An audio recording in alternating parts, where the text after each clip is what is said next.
Hello दोस्तों, नमस्कार। मैं हूं मनीष नौटियाल और मेरे यूट्यूब चैनल मनु नौटियाल में आपका स्वागत है।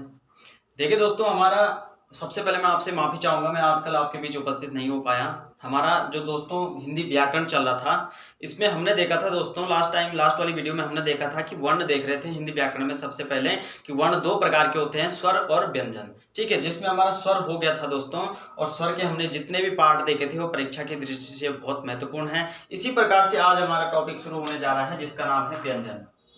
काफी इंपॉर्टेंट है दोस्तों। हम यूके ट्रिपल एस सी जो सिलेबस है दोस्तों, इसको कंप्लीट करने की जो हमारा टारगेट है और आगामी परीक्षाओं के लिए भी आपके लिए बहुत महत्वपूर्ण साबित होंगे, क्योंकि हिंदी व्याकरण एक ऐसी चीज है दोस्तों, ये हिंदी व्याकरण कहीं से भी पूछ सकते हैं और पूछा ही जाएगा। ठीक है, अब इसी प्रकार से जैसे पहले हमने स्वर देखा था दोस्तों, हमने देखा था कि स्वतंत्र रूप से बोले जाने वाले वर्णों को हम क्या कहते हैं? स्वर कहते हैं। इसी प्रकार से अगर हम व्यंजन की बात करें दोस्तों, तो व्यंजन की अगर हम परिभाषा लिखें तो हम कह सकते हैं कि स्वरों की सहायता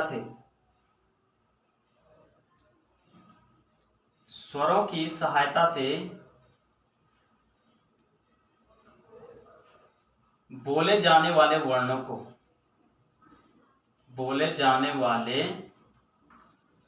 को व्यंजन कहा जाता है, व्यंजन कहते हैं। अब देखिए दोस्तों, हमने व्यंजन भी देख लिया। जिस प्रकार से हमने स्वरों का वर्गीकरण देखा था, उसी प्रकार से हम आज व्यंजन का वर्गीकरण भी करेंगे दोस्तों, जहां से क्वेश्चन बनते हैं। ठीक है, व्यंजन का वर्गीकरण। अब इसका जो पहला पार्ट है दोस्तों, इसका नाम है स्पर्शी व्यंजन। स्पर्शी व्यंजन, ठीक है। अब स्पर्शी व्यंजन क्या होते हैं दोस्तों? अब देखिए, जो हमने स्वर देखे थे, स्वर तो हो गया, ठीक है। अब व्यंजन देख रहे हैं। स्पर्शी व्यंजन में क्या होते हैं? जो मतलब क्या होते हैं? का से लेकर मां तक क्या होते हैं? इस का से लेकर मां तक जितने भी वर्ण आते हैं दोस्तों, इसमें ये स्पर्शी व्यंजन में आते हैं। अब देखिए, का, च, ट, त, प। हम इनको पहले पूरा लिखते हैं। का, ख, ग, घ और ग, च, छ, ज, झ और य, ट, ठ, ड, ढ और अण, त, थ, द, ध, न, प, फ, ब, भ और म।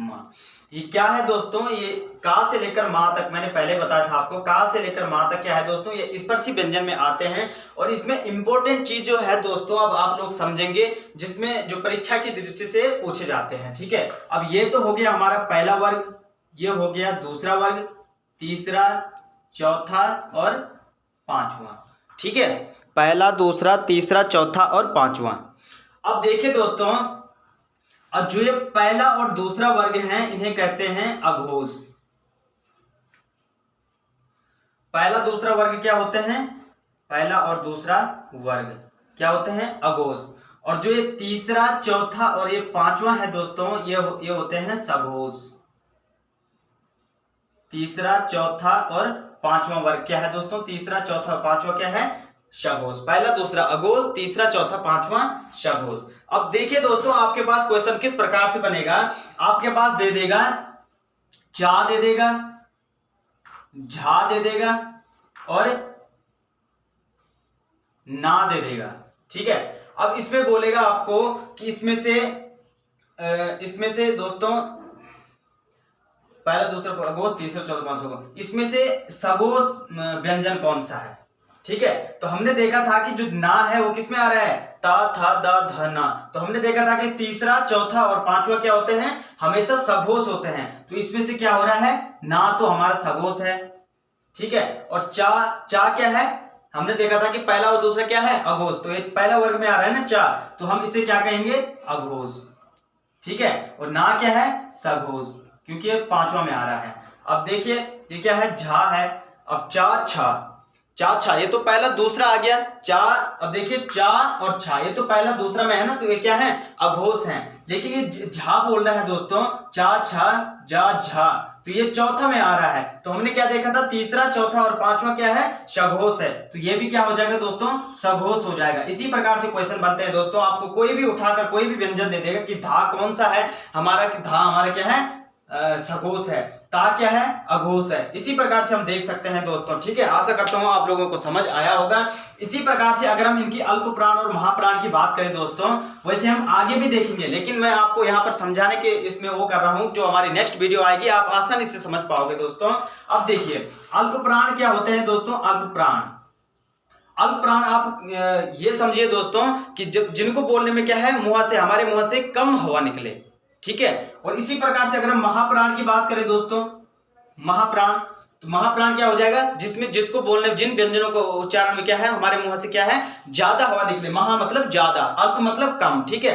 अब देखिए दोस्तों, जो अल्प प्राण होते हैं, अल्प प्राण में क्या है दोस्तों, अब देखिए हम का बोलेंगे, का, तो मतलब कम हवा आ रही है, तो ये क्या है, अल्प प्राण है का।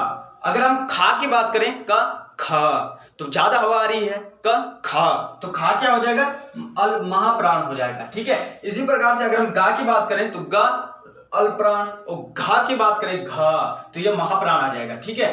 अब हम यहां पर भी लिख सकते हैं दोस्तों, आपको याद करने में आसानी होगी। वैसे तो ये ट्रिक मैंने आपको बता दी कि जिसमें कम हवा निकलेगी वो अल्प प्राण, ज्यादा हवा निकलेगी तो महाप्राण। लेकिन अब देखिए हमने क्या देखा, कम हवा किसमें निकल रही है, एक तो ये पहला वर्ग है, पहला, ठीक है, खा तो नहीं है, खा तो महाप्राण हो जाएगा, ठीक है। अब एक तीसरा वर्ग है, ठीक है, पहला वर्ग, तीसरा वर्ग, और पहला, तीसरा, पहला और तीसरा वर्ग क्या है दोस्तों, अल्प प्राण, अल्प प्राण, ठीक है।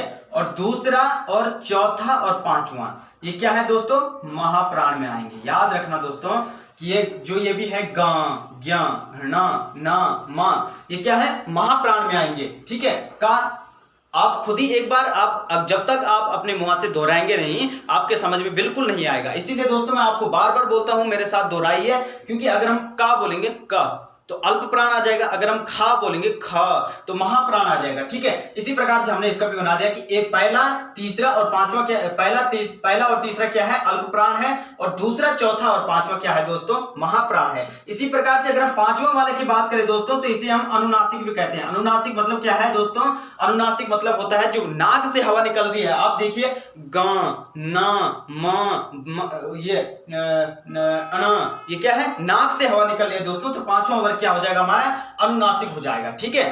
इसी प्रकार से दोस्तों आप, आशा करता हूं आप लोगों ने नोट किया होगा। जब तक आप नोट नहीं करोगे, एक ही बार अगर वीडियो में आपका समझ में नहीं आएगा, आप अगर नोट करोगे दोस्तों, उसके बाद अगर आप उसको अच्छे से रिवाइज करोगे दोस्तों, रिवीजन करोगे, तो आपके समझ में आ सकता है, ठीक है। अब पहला पार्ट दोस्तों आशा करता हूं आप लोगों ने लिखा होगा, समझा होगा, ठीक है। पहला स्पर्शी व्यंजन तो हमारा हो गया। अब देखिए दोस्तों, दूसरा पार्ट है, काफी इंपॉर्टेंट है दोस्तों, इसमें बोलते हैं अंतस्थ व्यंजन। ये व्यंजन का वर्गीकरण चल रहा है दोस्तों, ठीक है। पहले तो हमने देख लिया था कि स्पर्शी व्यंजन, दूसरा है अंतस्थ व्यंजन, अंतस्थ व्यंजन।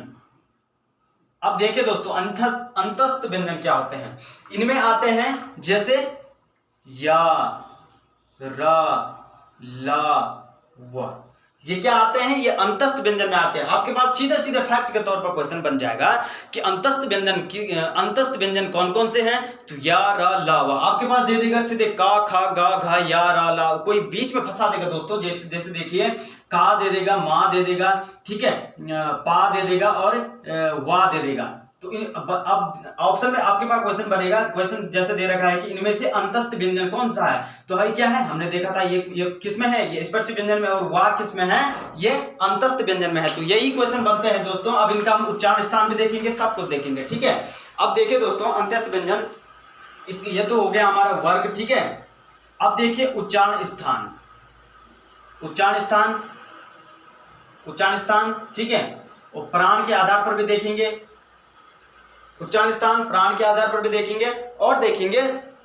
अब देखिए दोस्तों, या, इसका जो उच्चारण स्थान है दोस्तों, या, आप एक बार या बोलिए तो ये कहां से आ रहा है, ये आ रहा है तालव्य से। मैंने पहली वाली वीडियो में भी आपको समझाया था कि तालव्य क्या होता है, ठीक है। ये जीभ के नीचे वाला जो भाग है, या, ये तालव्य कहते हैं। रा आता है दोस्तों, रा, रा बोलिए तो क्या है, ये दांत के एक सिरे को स्पर्श कर रहा है, इसे बोलते हैं हम दंतमूल वर्तस्य, दंतमूल वर्तस्य। ठीक है, ला, ला ये क्या हो रहा है, ला, ला हो रहा है दोस्तों हमारा दंतमूल, ये भी क्या हो रहा है, दंतमूल वर्तस्य हो रहा है, दंतमूल वर्तस्य। और वाह अगर वाह बोलेंगे तो क्या हो रहा है, दंतोष्ट हो रहा है दोस्तों। आप जब तक बोलोगे नहीं तो समझ में नहीं आएगा। ठीक है, अब प्राण के आधार पर देखिए दोस्तों, इसकी ट्रिक ये है, इसके बाद जो हमारा अंतस्थ, इसके बाद आएगा हमारा उष्मीय या संघर्ष व्यंजन, जिसमें आएगा सा श श हा। तो हमने याद रखना है जो हा वाला है वो तो आ जाएगा शगोश, बाद बाकी सारे सा श श वाले आ जाएंगे अघोष, और ये वाले हो जाएंगे दोस्तों घोष के आधार पर देख रहे हैं। ठीक है, और ये वाले क्या हो जाएंगे, शघोष हो जाएंगे, सारे के सारे क्या हैं, शघोष। आप याद रखना दोस्तों, ये सारे के सारे क्या होते हैं, शघोष होते हैं। और प्राण के आधार पर अगर हम बात करें दोस्तों, तो जो हमारे इसके बाद जो अंतस्थ व्यंजन आए वो उष्मीय व्यंजन आएगा श श श ह, श श श ह। ये क्या है, ज्यादा हवा निकल रही है तो क्या हो जाएगा, वो महाप्राण हो जाएंगे। और य र ल व ये क्या हो जाएंगे, अल्प प्राण हो जाएंगे दोस्तों। सारे के सारे क्या है, अल्प प्राण है, अल्प प्राण और सघोष हो जाएंगे सारे के सारे। बस इतना ही हमने इस अंतस्थ व्यंजन में देखना था दोस्तों, नोट करते रहना। अब देखिए जो यहाँ से व्यंजन बनता है दोस्तों, एक चीज नोट कर, एक चीज जो यहाँ पे क्वेश्चन बनता है दोस्तों, सॉरी व्यंजन नहीं बनेगा, जो भी बनता है। ठीक है, अब नोट करिएगा दोस्तों, इनमें से क्या है, या और वाह, या और वाह इनको कहते हैं हम अर्धस्वर।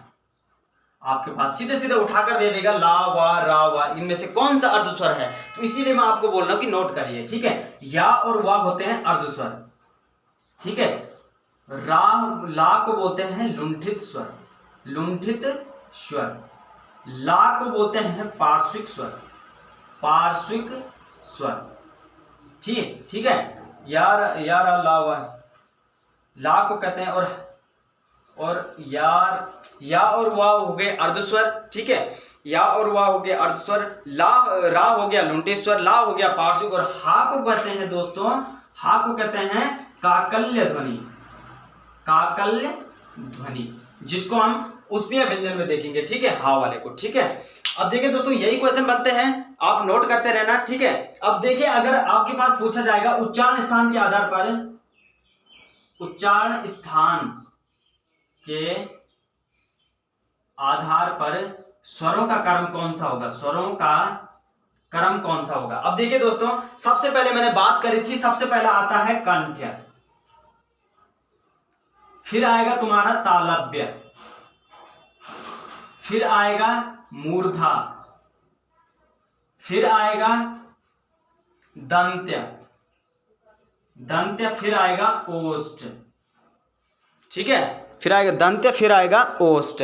अब देखिए दोस्तों हमने क्या कहा था, सबसे पहले क्या आ रहा है, कंठ आ रहा है। कंठ कहां पे है, ये वाला हमारा, ये वाला सिरा क्या है, कंठ है। उसके बाद क्या आ रहा है, तालव्य, थोड़ा ऊपर जाएंगे तो जीभ के नीचे वाला सिरा जो है उसको कहते हैं तालव्य। उसके बाद आएगा मूर्धा, मूर्धा कौन सा है, जो जीभ का जो ऊपर वाला सिरा है दोस्तों, इधर वाला है, ये वाला, इसे क्या कहते हैं हम, मूर्धा कहते हैं। ठीक है, मूर्धा के बाद क्या आ रहा है हमारा दंतोष्ठ, क्योंकि हमारे दांत को स्पर्श जो जीभ कर रही है उसे दंतोष्ठ कहेंगे। उसके बाद आ रहा है हमारा ओष्ठ, जैसे पा वा। ठीक है, ये क्या है दोस्तों, पा फ ब, ये क्या है, ओष्ठ है। तो इसी प्रकार से यही क्वेश्चन बनते हैं दोस्तों यूके ट्रिपल। इससे ज्यादा क्वेश्चन हालांकि बना भी सकता है दोस्तों, मेहनत तो आपको करनी ही पड़ेगी, मैं आपको खाली मार्गदर्शन दे सकता हूं। आशा करता हूं आप लोगों को बहुत मजा आया होगा। इसी प्रकार से हम नेक्स्ट वीडियो में आप टॉपिक वाइज रोज करवाएंगे दोस्तों।